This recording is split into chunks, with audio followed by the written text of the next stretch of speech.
Masechet Eruvin, Daf Kuf, page 100. Okay, making good progress here. We have a really fascinating daf where the theme is under the tree. So we're going to be speaking about a few different cases of a tree, starting with a root that goes above 3 and then descends below 3. Idea is you can't use a tree, you can't sit on a tree, you can't climb a tree. But if it's 3 to the ground, less than 3 tefachim to the ground is part of the ground.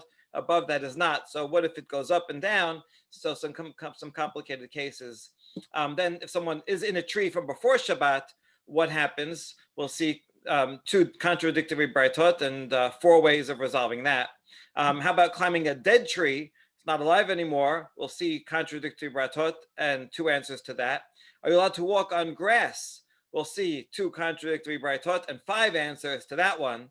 And we'll end with some very important marital advice. Okay, so let's jump right into the first one, right into the Mishnah. Ilan, shahya mesech al haaretz. Im en gufo gavoa min haaretz shelosha tefachim metaltelin tachtav. Okay, so we have a tree that's hanging over the ground. It's a kind of big tree that's low. So if the body of the tree, all those branches and leaves, are high up off the ground, are not high up off the ground, 3 tefachim, in other words, they're less than 3 tefachim high off the ground, then you can carry beneath it. So this picture doesn't look very good because this looks like it'll be too high off the ground. So let's look at a picture more like this, right? A really big tree here. So since it's only 3 tefachim, we call that lavud. And so we consider as if it's fully, it goes all around. And therefore, it's completely covered so you can carry there. Now, even though there's no walls, it doesn't need walls. It's all connected to the ground. Okay, so that is the first case.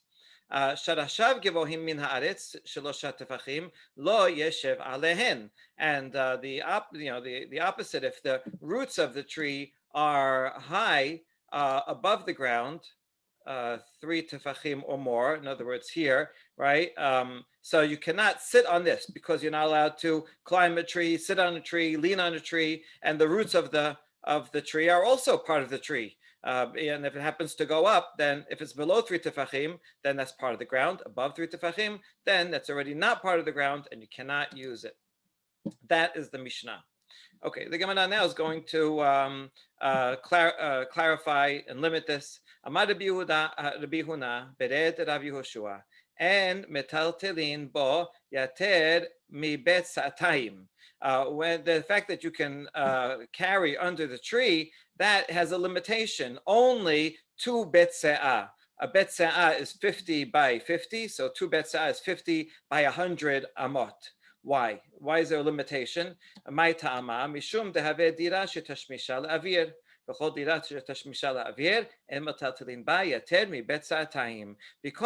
it's an area that is made not for indoor dwelling, but for outdoor dwelling.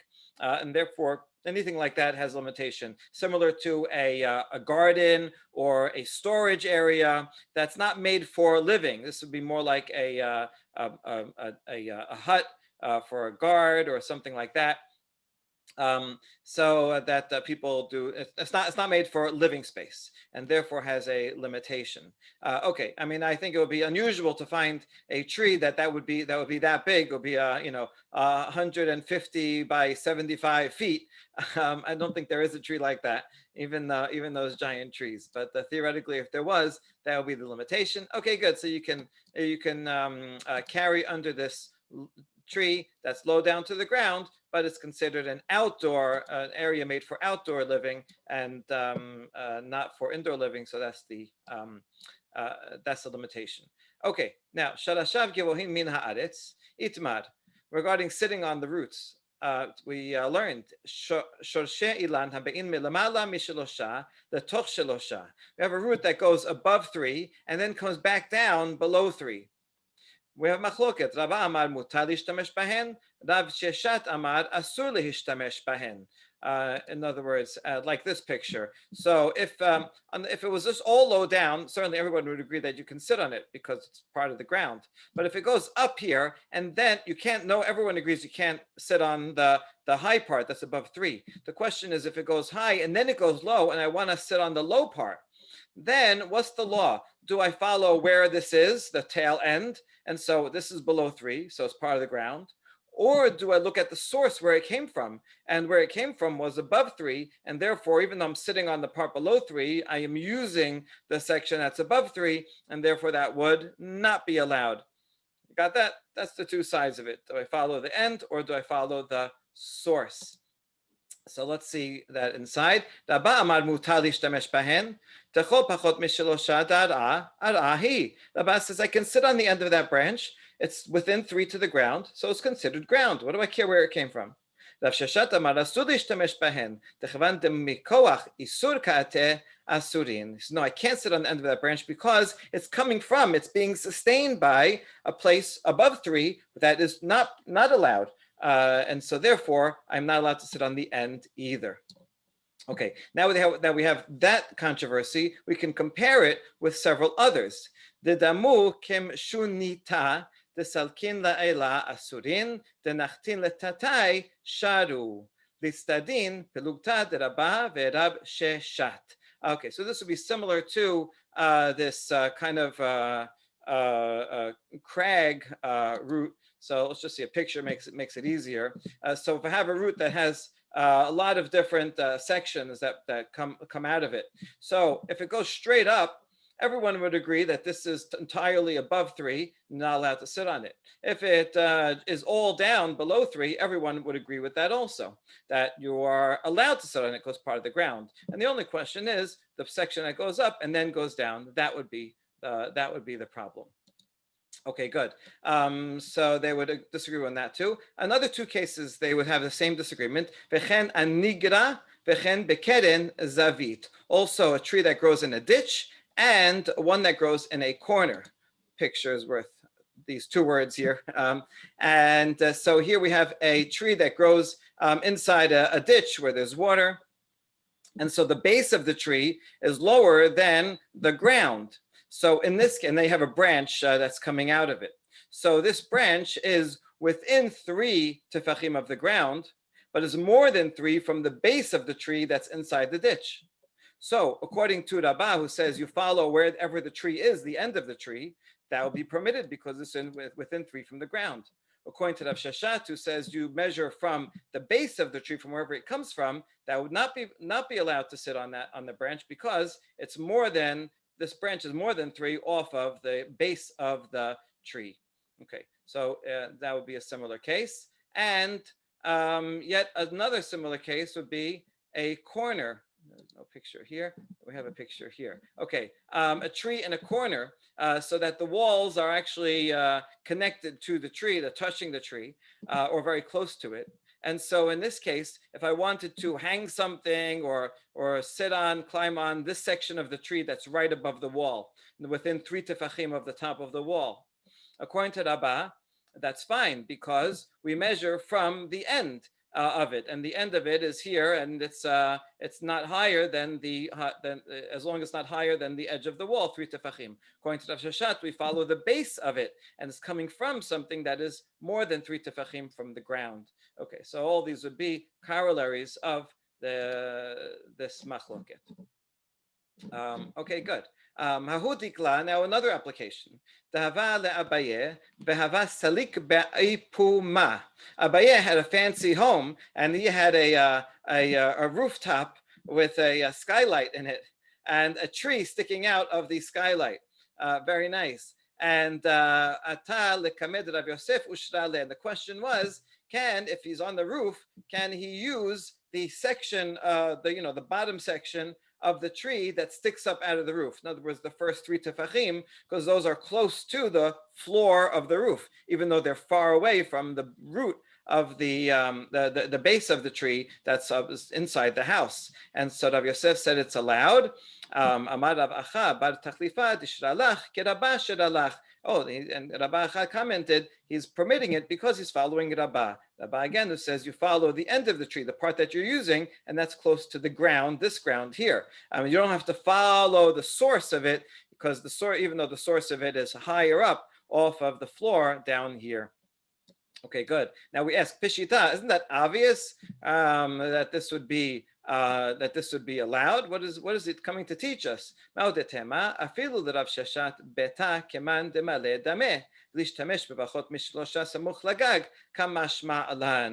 obvious that he's following Rabbah? Don't we know that? Well, no, you might have thought that maybe even Rav Sheshat would agree in this case, because there is a general rule that we saw once before that the area inside a house is considered as if it's filled up because you have furniture in there and you can, stand on the furniture and this, it's your useful space. So it's considered as if it's all there. And even Rav Sheshat would say in this case, when it's indoors, that you start counting from the from the floor of the roof. And so now that's why he has to come to teach us as no, Rav Sheshat would not apply that principle. And this is only true, only permitted according to Rabbah.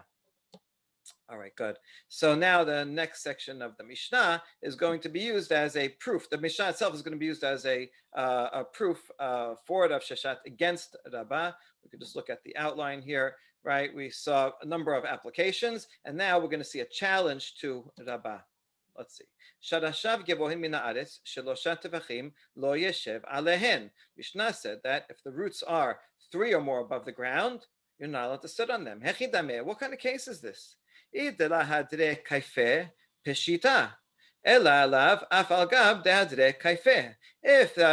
just straight and they don't bend back, they just go up. And isn't that obvious? Doesn't everybody know that a branch or something, it's the same as a branch? So why do you have to teach that? Rather, it must be that it went up and it bent back down. And yet the Mishnah says it's prohibited to sit on it. So that's a proof for Rav Sheshat's opinion. Question to Rabbah.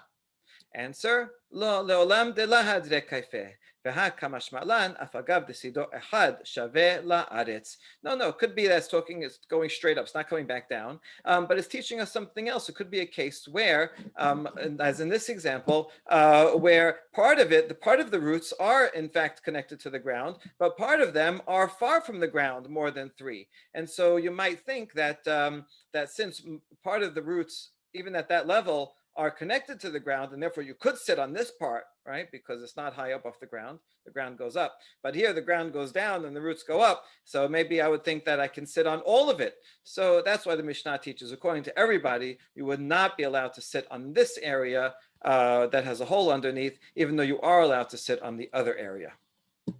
Okay, good. So we were able to resolve the Mishnah according to Rabbah. All right, and now we come to the next case of someone who stayed in a tree. He climbed into a tree before Shabbat, and we'll see contradictory cases. What should he do? He's now in the tree and Shabbat started. Should he stay there or should he come down? Okay, let's see. Tanu Rabbanan. Shoshe ilan shegeborim min haaretz shelosha tefachim. So if I have first just a whole list of similar laws in this baraita. So if I have roots that are 3 tefachim up off the ground, so they're not connected, they're not part of the ground, or if there's a space between the roots and the ground, that's 3 tefachim. That's the case we just saw. It's even on the other side, the ground goes up, and so they are level. Do not sit on them. Because you cannot allow to climb a tree or hang from a tree or lean against a tree. Baraita further says, and don't go up on the tree before Shabbat. Not only is it prohibited to climb the tree, you're not even allowed to be in the tree and be using it. Not only a tree, but also an animal. And why an animal? Well, you're not allowed to ride an animal, right? You can't be using an animal. So it doesn't mean only mounting on top of the animal, but also being on it from before Shabbat is not allowed. So all those are not allowed. However, aval bor, siyah, shiach, u'ma'ara ve'gader, u'metapes ve'oleh, metapes ve'yored, ve'afilu hen me'a ama. However, that only applies to trees and animals, these living things. However, if it's a cistern, a ditch, a cave, a fence, you can go up and down all day long, even if they're very tall. So it's not a matter of strenuous activity. but it has to particularly do with using these items. Okay, what is the reason? So the Bavli general will explain that the reason you can't be on an animal, ride an animal, is because then you're going to come to pluck off a twig to hit it to make it go faster, and then you'll be violating by plucking something off. And similarly, you can't climb a tree because then you're going to use the tree, you're going to pluck some fruit, right, or pluck something off of it. And so that's why it's particularly these two. It's not simply a matter of being strenuous. That's the explanation in the Bavli in particular. If you look at Tannaitic sources, it seems it's not explained as a gizera that you might come to do something else, but rather certainly riding an animal is just against the Torah. You can't use an animal. It says it in the Ten Commandments, right? Your animals have to rest as well.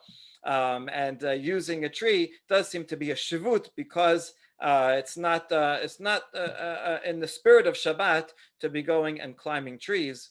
Although that doesn't quite explain so much why you can't just sit on the base of a tree. So, all right. So certainly we can understand the reason that the Bavli gives here. All right. So that's the Braita, and now the Gemara asks on that. Taneh chada im ala mutar lered. There's two braitot. One says if you went up on the tree, it doesn't say when. It could be on Shabbat. You happen to go up the tree, even though it wasn't. You shouldn't have done that. Now what do? One braita says go down because every second that you're up there, you're violating. And the other one says, asulated, do not do that, because the main problem is going up and going down. If you're already in a position, all right, then just stay there, freeze until after Shabbat and stay up in the tree. Okay, so but we have two contradictory baratot, so which one is it? It could be a machloket here, but we'd rather not say it's machloket, so we try to resolve it. La kashya, kan mebe'od yom, kan mishe hashecha. One's talking about when you went up the tree before Shabbat. Before Shabbat, you're allowed to go up the tree. Now you find yourself in there. All right, so then now you can come down because you got there and without, with permission. But if you went up there on Shabbat itself and you violated Shabbat by going up there, then we kind of give you a fine and say you can't now violate Shabbat again and come down. Right. This is kind of, people's instinct. If you turn on a switch by mistake on Shabbat, then you're like, oh, turn it off again. But then you're doing double bad, right? You should just leave it that way. Okay, so that would be the one distinction. Or maybe both are talking about that you went up to the tree after it got dark on Shabbat itself. If you went up there by mistake, you forgot, you didn't realize it wasn't allowed, you forgot it was Shabbat, and you went up there. Now you're up there. Okay, well then you're allowed to come down because just being up there is prohibited. But if you went up there on purpose to violate Shabbat, then we don't give you that out. You can't go and violate again to come down. Okay, that'll teach him a lesson. He'll think twice next time. Or a third answer, maybe it's both by mistake.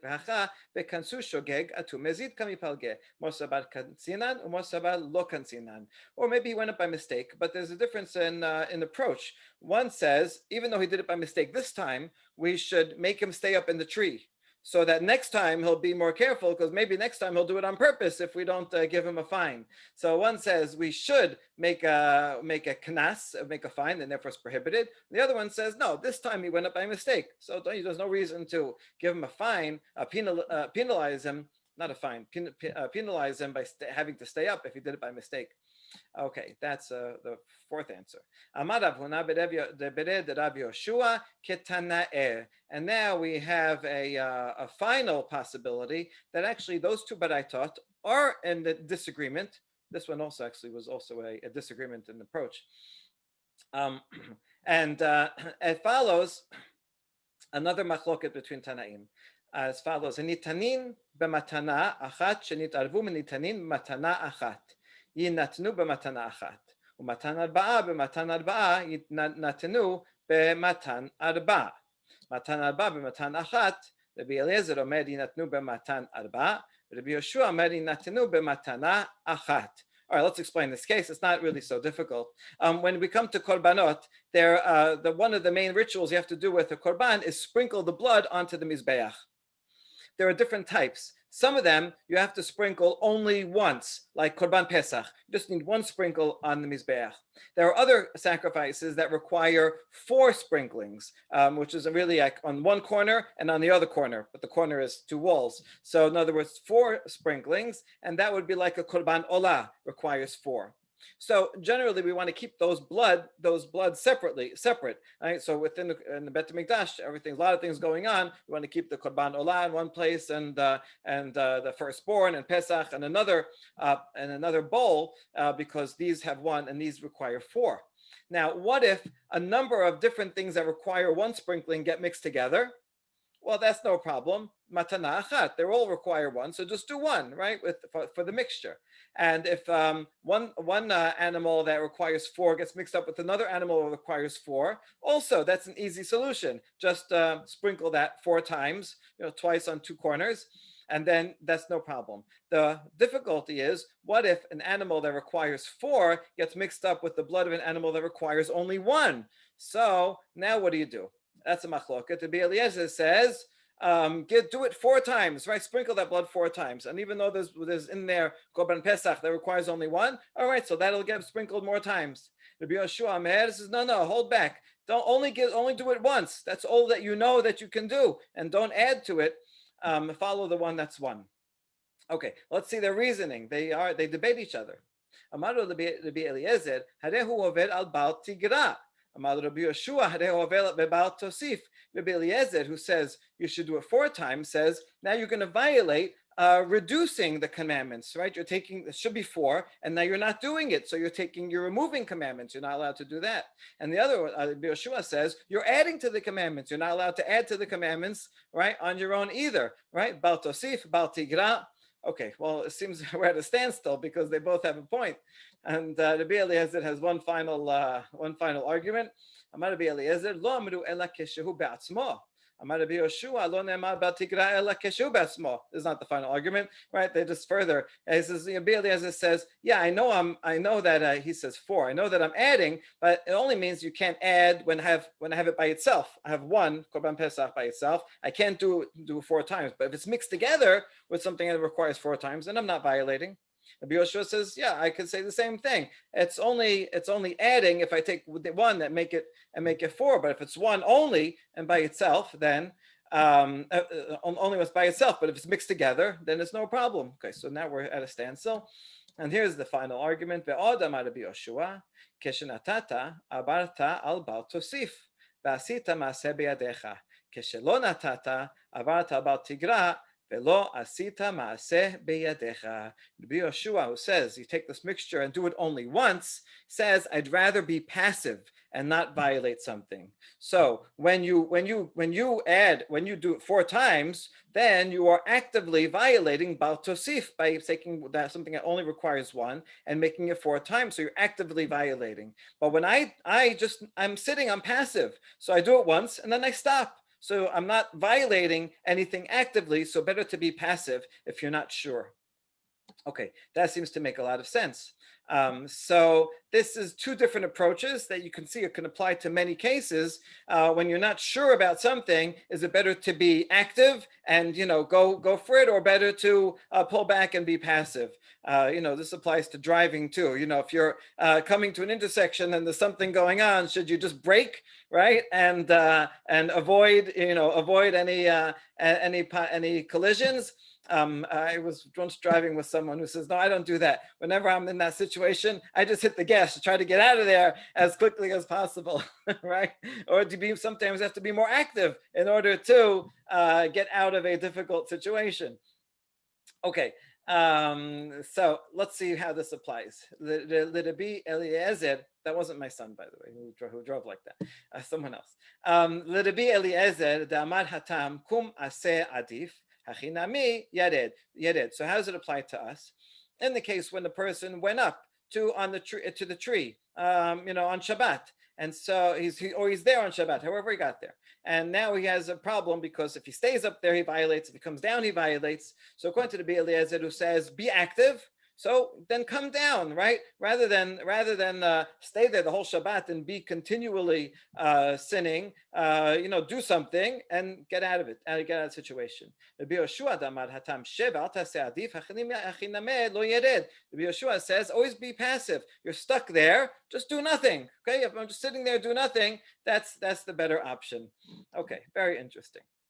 So this is what we try to do. We try to match up those two baraitot that contradict regarding trees with these two opinions regarding sprinkling blood, and it seems to work out. But we're going to say not necessarily. Dilma lohi, maybe not. Ad kan lo kamar Rabbi Eliezer hatam kum aseh adif ela tekavid mitzvah. Perhaps Rabbi Eliezer only said in the case of sprinkling blood, go and sprinkle 4 times because you have an opportunity to do a mitzvah and you don't want to lose out. But in the case of a tree, I'm not doing any mitzvah, right? Unless maybe he is. Maybe he's coming down to visit his grandma or something, right? But assuming not, so he's not doing any mitzvah by coming down. So maybe he would agree that he should be passive there. And other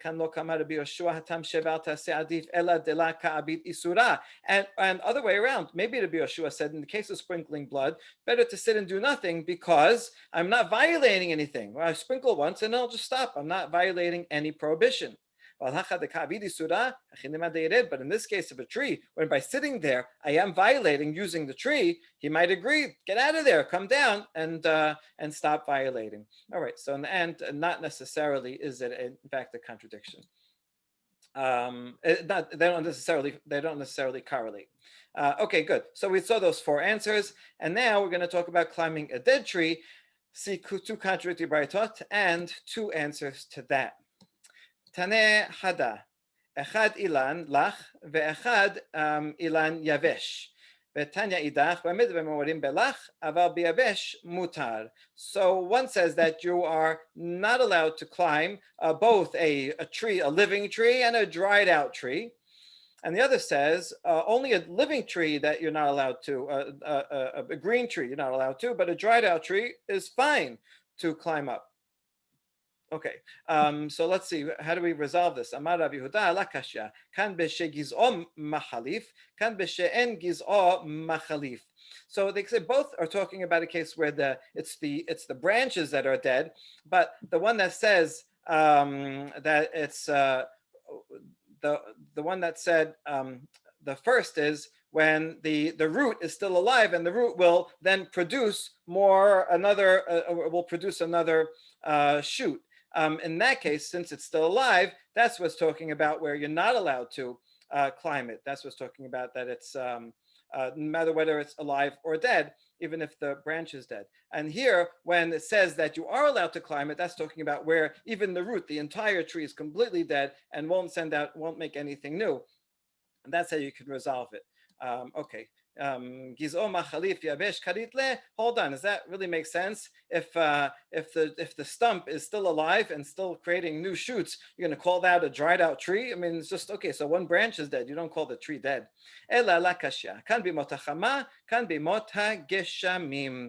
Depends on whether it's winter or summer. Why? Because in the winter, all the trees have no leaves, so they all look dead. You can't tell a difference between them, and so therefore, don't climb up even the one that's really dead, because it's no one can tell which one is which. But in the summer, when all the rest of the trees are nice and alive, and only this one is obviously has no leaves and is dead, therefore that one be allowed. So it's allowed in the summer, but not in the winter. Okay, or hold on. Even in the summer, perhaps the one that is now dead maybe still has some fruit on it from the previous season, and then when you climb up it, you're going to dislodge the fruit. No, but we're talking about a case where it doesn't have fruit, right? If it has fruit, it could be a problem. Big duda. Hold on, but still some branches will come off the tree as you're climbing. You're going to cause the branches to come out. And says no, when it was stripped from its small branches. All right, so even a dead tree could have problems. You have to make sure you're not going to violate any other situations. Okay, ini. Hold on, is that true? V'hadav ikla le'apistaya v'asar big duda. Rav once went to this city, and he saw this tree that didn't have fruit, didn't have any branches, was dead tree, and he still told them it was not allowed. Oh, Rav bik'amatza vegadar ba'gader. Rav really knew that it was allowed, but when he went there, he saw that they're using a metaphor. They saw an opening in the field and he had to fence it in. In other words, the people were violating. They weren't knowledgeable of Torah. They weren't careful people in that city. And so even though technically for someone knowledgeable, it is allowed, you can make a distinction between a dead tree that has no fruit and branches, it's allowed, and other trees that are not allowed. But since the people in this place were not stringent as a safeguard, right? He saw a breach and he needed to fence it in. So he said, don't, not allowed to do anything at all. Okay, now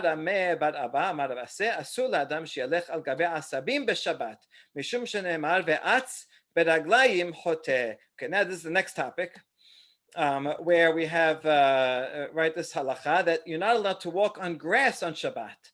Why? Because it says in Mishle, atz bedaglayim, someone who hastens with his feet, hoteh, sins. So therefore, walking somehow by walking fast, well, why would you be sinning by walking? It must be that you're walking on the grass and you're causing the grass to be uprooted. Okay. Before you ask a halachic question, today we could walk on grass, but we'll see why. Great. Now, this is interesting source because it looks like it's learning a halacha from a pasuk in Mishle, which generally is not done. We learn halachot from pasukim in the Torah, right? And it's not usually methodologically correct to learn a halacha from a pasuk in Mishle. However, if you look at the source, this is actually quoting from a longer statement, and the longer statement is found in Vayikra Rabbah. It's Midrash on Vayikra.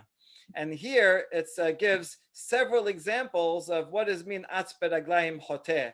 And so, for example, if you're walking on the street and there are two stores, one is a kosher store and one's a non-kosher store, and you forgot by mistake and you went into the non-kosher store, so that's not good. And how about if you knew on purpose you went to the non-kosher store? That's even worse. And then it brings a pasuk, atz beraglayim choteh, someone who walks quickly, choteh. You have to be careful where you're walking into and go on the good path and not go on the bad path. And so then after that, Rabbi Yochanan says, oh, could also be talking about Shabbat. You have two paths in front of you, one that's open totally, and one that has lots of plants and thorns. And you forgot and went on the one that plants and thorns, or you did it on purpose. That's another way of violating by walking with your feet. Okay, what you see here is that the pasuk in Mishle is not the source for the prohibition of walking on grass or on plants. That's assumed already. Of course you can't, right? The whole pasuk is only brought in cases where there are two paths in front of you, one permitted and one prohibited, and you're not careful and you take the one that's prohibited. Okay, so we're not actually learning the prohibition from this pasuk, and you see that in the context, but when we quote only one section of it, it's not as clear. Okay, but in any case, it is true that this statement does say it's prohibited to walk on grass because you're uprooting. Taneh hada, even though it's not your intention, still, according to this, doesn't matter. Taneh hada mutar ledechal gibasem b'Shabbat v'tanya idach asur. Now we have two baraitot again. One says you're allowed to walk on grass. One says you're not allowed. So what do we deal? What's the deal with this contradiction? How do we resolve it? Lakasha habelachim ha biveshim. Maybe one's talking about green grass, which is alive, and you're gonna take it out and kill it. The other one's talking about dry grass. Dry grass, it's already is not even if it's connected to the ground, it's not being sustained by the ground, and so there's not a problem in walking on it. Okay, that's one answer. Or maybe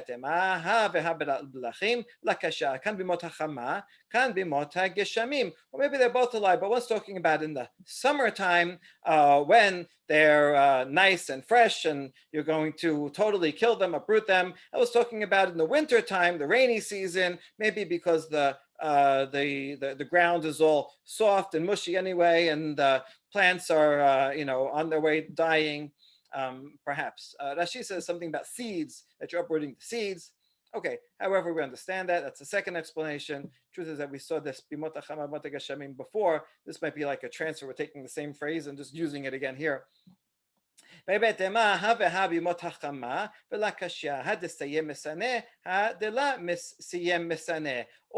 it depends, both talking about in the summertime and the grass is nice and alive, and one's talking about where you're wearing shoes. So that's that would be allowed. And also, when you're not wearing shoes, and you're not wearing shoes, your toes are going to be get tangled in the grass and uproot them, and that's why it's not allowed. Or we bet have had the same as or both to we're wearing shoes. Hadit leukse, hadilet leukse, depending on what kind of shoes. If they're flat shoes, that's okay. But if they have spikes, you're wearing cleats, then it would be a problem.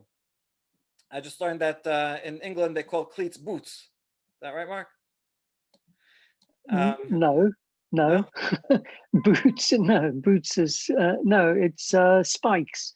You have Spikes. Okay, spikes. spikes. Yes. Right. So if you have spikes or cleats, then that's going to uproot it. No good.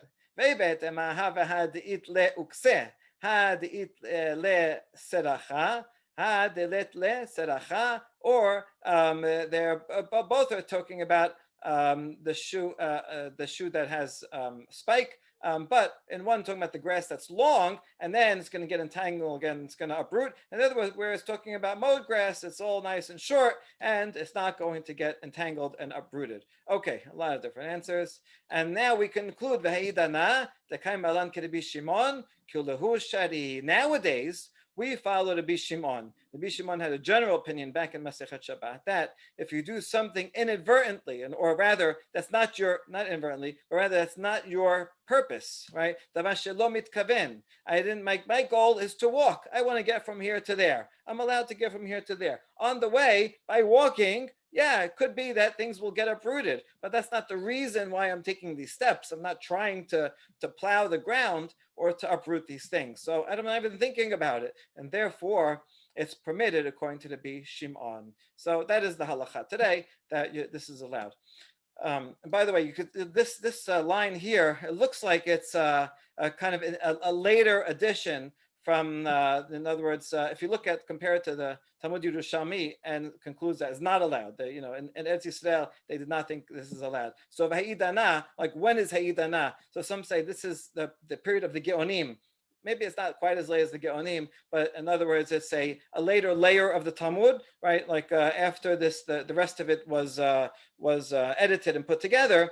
A later layer says, oh, by the way, nowadays we follow Rabbi Shimon, and therefore these are all allowed. So this is kind of arguing with the statements above. Okay, you kind of see it here, and that word Ha'idana, I think, is a key word that indicates that. Okay, very good. Now we get to the marital advice. It's connected to the previous because of that pasuk in Mishleh. ואמר רמי בר חמא אמר רב אסי אסור לאדם שיחוף אשתו לדבר מצווה שנאמר ואץ ברגליים חוטא. A person is not allowed to force his wife to do a mitzvah. When they say a mitzvah, they mean to have marital relations. Okay, because again, someone who hastens with his feet, I guess using euphemism here, that person who's pushing too much and forcing his wife, that person is a sinner. It's a pretty significant statement to say because probably for most of history they did not think that there is such a thing as rape in the context of marriage. It's really only more recently that people are more sensitive to that possibility. So it's quite significant that the rabbis recognize that although people can be married, still when she is not consenting, that is also considered a sin. Good. ואמר רבי יהושע בן לוי, כל הכופה אשתו לדבר מצווה, הביאה לו בנים שאין מהוגנים. Anyone who does force his wife to have relations and they have children, those children will be improper children. Amar Rav Ika bar Chinena, mai kera'a gam belo da'at nefesh lo tov. How do we know this? From another pasuk in Mishleh, something without knowledge is not good. In other words, if the intercourse is taking place without the woman's knowledge, without her agreement, then the offspring will not be good. Okay, I'm not sure how they thought of it. If this is some kind of like a birth defect that's going to come because it's conceived in an improper way. But I think we can understand this easily, that a marriage that has that kind of violence and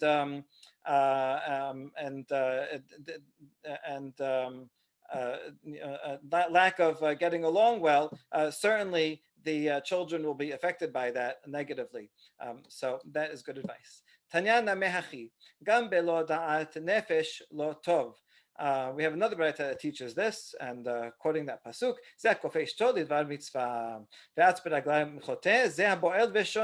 now this Baraita is quoting both of those pasukim. The first one is someone who forces his wife. The second one, someone who runs with his legs. That's to someone who repeats relations with his wife and causes her distress by there, forces her for a second time. Okay. Now that we said that, Ini, we have a question. Hold on, is that really true? We have an opposite statement. Someone wants to have a boy, then you should have relations twice in a row with your wife. That's the secret. So here it says it's good to have relations twice in a row. And right before you said it's bad. So which one is it? La kashya, kan ladat, kan shelo ladat. Again, depends on her consent. If she's good with it, then fine, and maybe you'll have a better chance of having a boy. However, it's if you do without her consent, then that is a sin. אמר רבי שמעון בר נחמי אמר רבי יוחנן כל אישה שטובעת בעלה דבר מצווה הביאה לה בנים שאפילו בדורו של משה לא היו כמותן. Okay, now we're going to the other side. If a woman requests from her husband to have relations, then that's good, and they will have boys that will be as greater than the men in the generation of Moshe. How do we know? Moshe commanded and said, we have to set up a judicial system. And so he said, appoint for yourself people that are chachamim, nevonim, wise, understanding, well-known in each of the tribes. And then when he actually does it, he goes to each of the tribes and gets people that have knowledge and well known. What's missing? Nevonim. They don't have understanding. Why? Why is that word missing? Because he couldn't find people with understanding, right? In other words, in that generation, he found people that have chokhmah, but he didn't find anyone that's navon. Okay, so that's in that generation. Now, how do we prove that if women do request from their husbands and they will have children who are nevonim? From here,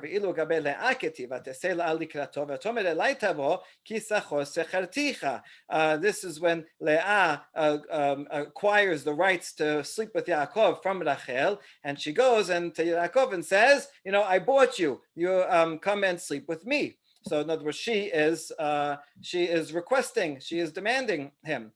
She's being, forthright there. In Divrei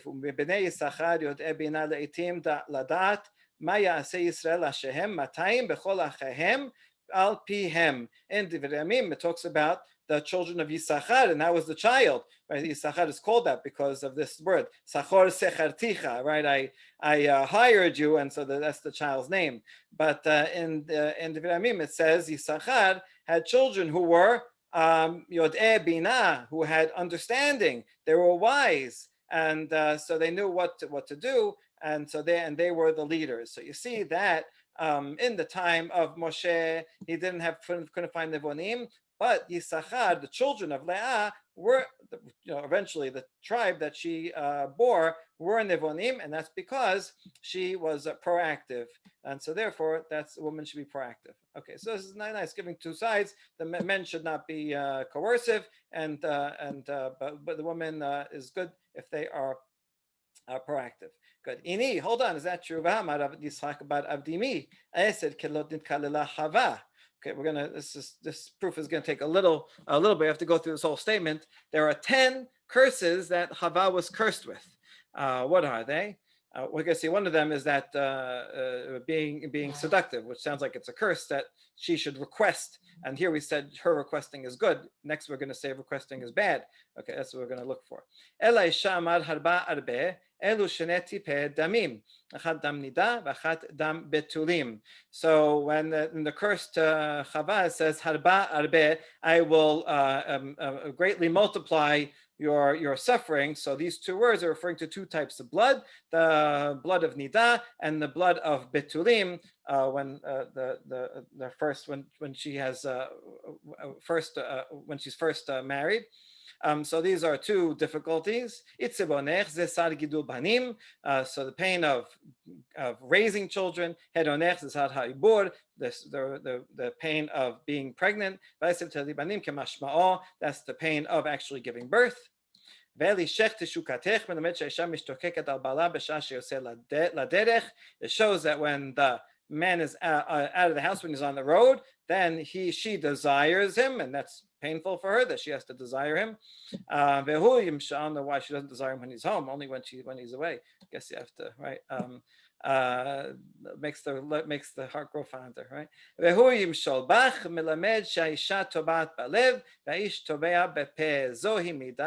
Tova banashim, and so he will rule over you. That is referring to that the man is proper for him to request relations explicitly, whereas she can only desire in her mind, but should not request to be with her husband. It's not modest of her to do that.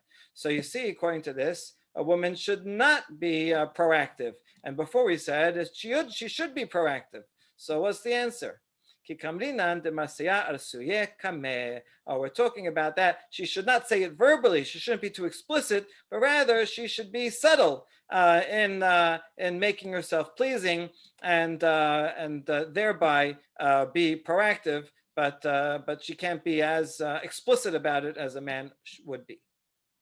Okay, good. So that explains that answer. Now that we mentioned this midrash about 10 things, if you count these up, it says, hey, there's only 7. We need 3 more curses. Where are the 3 more curses? The